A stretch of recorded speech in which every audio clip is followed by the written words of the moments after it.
All right, we're going to be taking a quick look at how to get the cooktop burners going. So pretty straightforward. We're just going to start with lifting the lid. This lid will stay up in position. You can feel it's kind of spring loaded. Once you get past a certain point, it is going to drop. So just kind of be cautious that you don't let it go too hard. So it's a nice, soft, easy open, a nice, soft close. All right, once that's open, it will stay in position and gives you kind of a little bit of additional backsplash as well. What you want to do from here is primarily, before you kind of even come in here to start cooking, you're going to want to make sure that your propane has enough fuel in it, and that also it is open. The valve is open and on, sending gas to the stove here. So that is obviously covered in a separate video, but as long as you've done that as your initial step, you're then ready to come in here and start cooking. So what we're going to do is we're going to be looking at these two separate burner controls. Obviously left corresponds to this one, the bigger one, and right corresponds to this one, the smaller one. And then here we have a trigger which will just spark the burners to get going. Okay, so all right, our next step here is going to be to move these into the light position. So you'll see that they have different labels on them. Right now it is in the off position. Okay, but we're going to move this, and corresponding to this bigger burner here, we're going to go ahead and move it to the light position. Just by turning it, you'll feel it stop at different positions. So we're going to move it to that light position. You can see that it says light there. Now you're going to depress it by pushing in a little bit. You'll hear the gas running, and then you can go ahead and click that trigger, and it will light the burner. So let's do that all in one fell swoop so it's a little bit clearer. Right now we are in the light position. I'm going to press down. You'll hear the gas run. Go ahead and hit that trigger, and you're on. All right.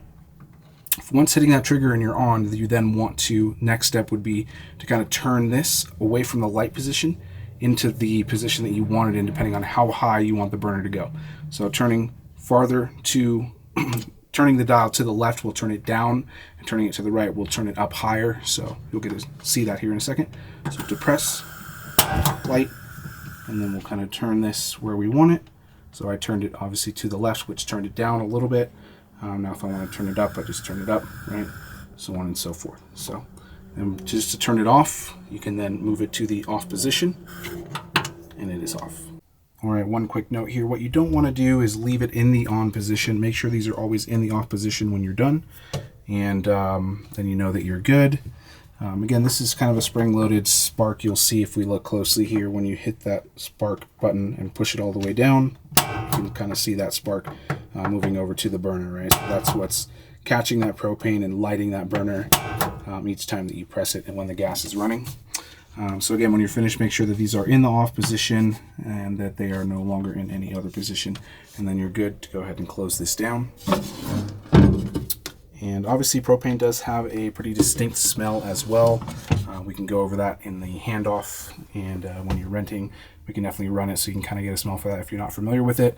But it is a flammable gas and a dangerous gas, so just be cautious to always be aware of whether or not your outside tank propane is on and available to you to use inside, and then whether or not these burners are on, because you could potentially leak propane and into the unit inside of the RV. You don't want to do that, so you always want this off if you're not actually using it.